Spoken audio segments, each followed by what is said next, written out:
केरवा के पतावा पे न्योता पे ठवानी, न्योता करीना स्वीकार जी।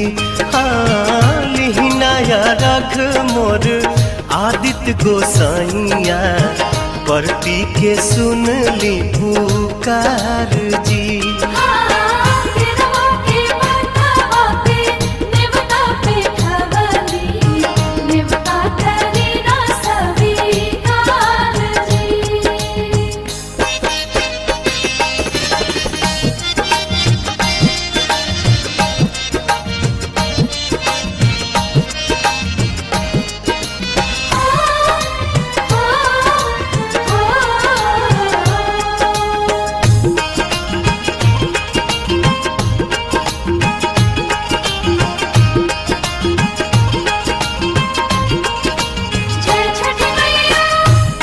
हम अरघ दुनो बेरा आदित तोहे सझिया फजीरे,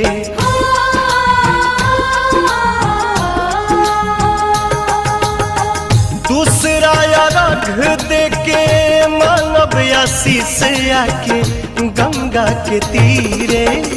दिन के सहैया रौवे रोग हरैया जी, रौवे से जग में आजोर जी। हाँ केरवा के पतावा